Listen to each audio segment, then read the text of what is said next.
Hello, ladies and gentlemen. Welcome back to another episode here on European Confessions. The following story that you're going to be listening to, it was sent to me by one of our dear sister, and this is the translation of that message that she sent to me.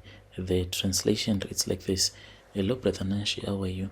Can you please post my own story as hidden identity? I want to confess all the things that I did in this life, the life that I am living. I am living in the shadows, but I have something to share which is far more important than this life that I am living. I was once nothing but an ordinary woman living an ordinary life, and I started to come to Johannesburg. That was a very long time ago. My mom, she used to come to South Africa and she would sell whatever items that she had and she would return back home. After my mom had passed away, I continued. This was somewhere in 2006. Then when I came here, that was when I met a man, but this was in 2012. All along, I was still in communication with my relatives and my kids back home. Even right now, they think that their mother passed away a very long time ago, but I made a pact with the devil. This was after I had met this man. He was wealthy, powerful, and he seemed to have everything any woman could ever want. The life that he was offering me, the life was just too tempting, a life that was full of luxury. And he said that he wanted me to become like him. He said that he wanted to make me to become an independent woman as he was. So I was so excited. He became my blesser. This was way back. And in those days, we used to call them sugar daddies, but these days they call them blessers. He was my blesser, not just any blesser. But later on, I found out that he was deeply involved in the occultic world. And the reason as to why I started to suspect it was because each and every time when you would be watching your movies, the movies that you would always be watching, they were just too scary. So this made me to be like suspicious that this man, why is it that everything that he watches on TV, it has to be scary at all the times? That was when I found out that the man, he was an occultist, and he helped me to make the pact with the devil. We went to this other Sangoma, and I was promised that I was going to be given money. This money that was going to be given to me, it was going to be an once-off thing. All that I had to do, I was told to buy a Changani bag. So I bought a Changani bag. I still remember the bag that I bought. It was a black one with the big five animals. They were the ones that were printed on it. It was a black one. And then we went to that traditional healer where we left this Changani bag. Later on, we returned back to that healer. I was then told that the devil had accepted my offer. So this was my offer that I gave to the devil. I was never going to return back home, and I was never going to speak with my relatives ever in my life again. So my kids, they think that their mom passed away in South Africa. I agreed everything. I sold my soul to the devil for 800,000 rands. This was in 2012. Right now, I am a woman who is enjoying life. I can say I am a millionaire. The money, the life, and the comfort, it is all worth it. I can say that at that time, it seemed as if it was all worth it. I was young and I was naive and I was blinded by this money that had been given to me. I did not care about what I was giving up my kids. I didn't care about them because I did not understand fully the consequences of staying in a foreign land as a stranger without ever communicating with your relatives ever again. I was told that if I would try to attempt to communicate with my relatives, then it will mean that it will be the end of my life. So many times my relatives, they have looked for me on Facebook and they have found me, and the moment that they start to speak with me, I just block them and I do not respond to them. Sometimes I do go and I search my relatives looking for the pictures of my two boys, because I had two sons with my husband whom I left in Zim, and I just look at them, but I cannot download them because I am not supposed to have any relationship with them. So the ritual that I did, it was really dark, a terrifying one, and I remember the moment moment that I felt my soul as it was being taken away from me, I felt that my body, it did not have anything that was left inside. I waited until a demon came and possessed me. So now I have a demon that possesses my body 24/7.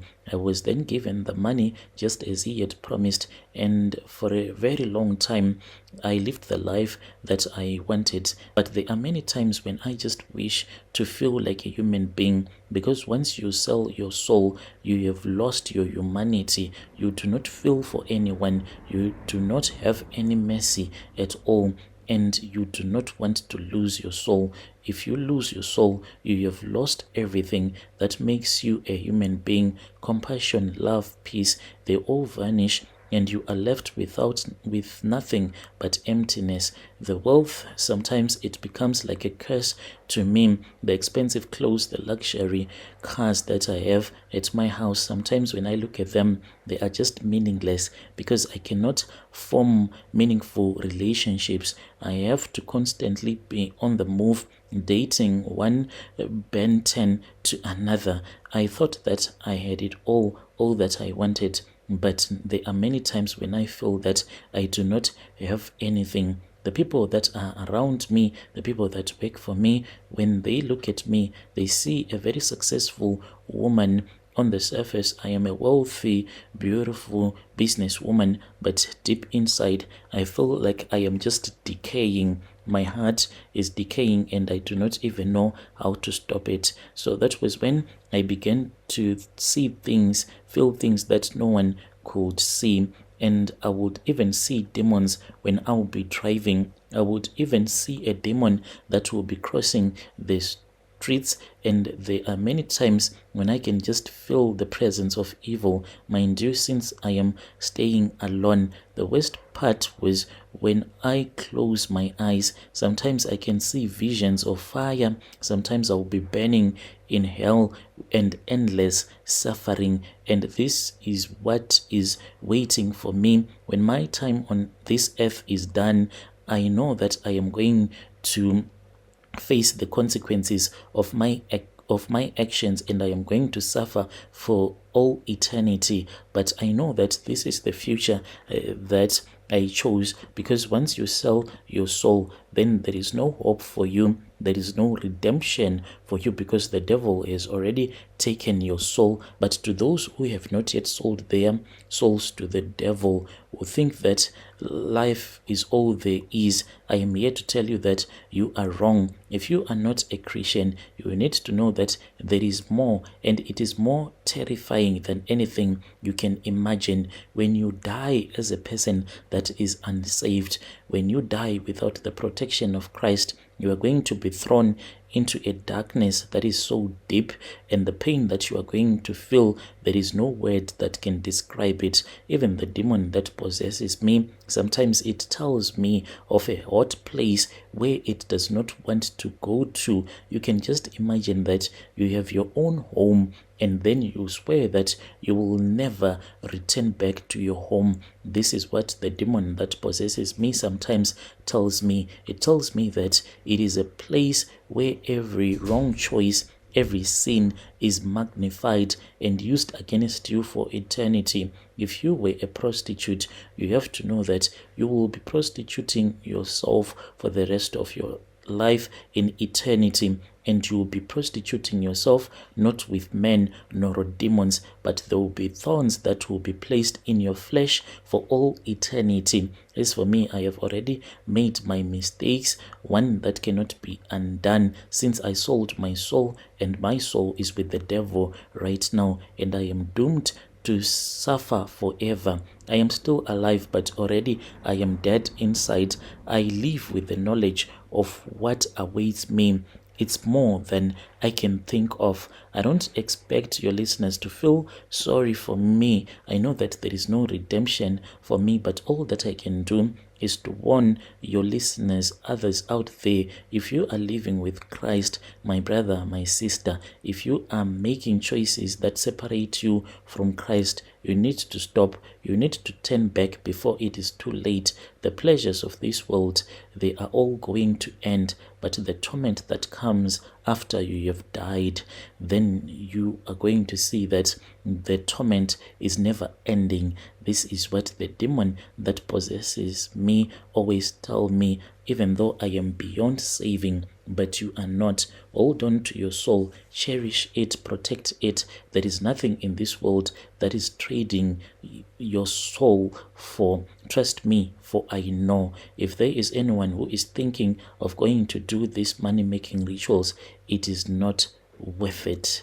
This money that you will be having without a soul, it is not worth it. Just imagine knowing that my kids probably they are suffering back home in Zim, yet in this foreign land I am called a boss lady, a millionaire to who, when I can't even take care of my own family. All that I do is to splash this money on my never-ending boyfriends.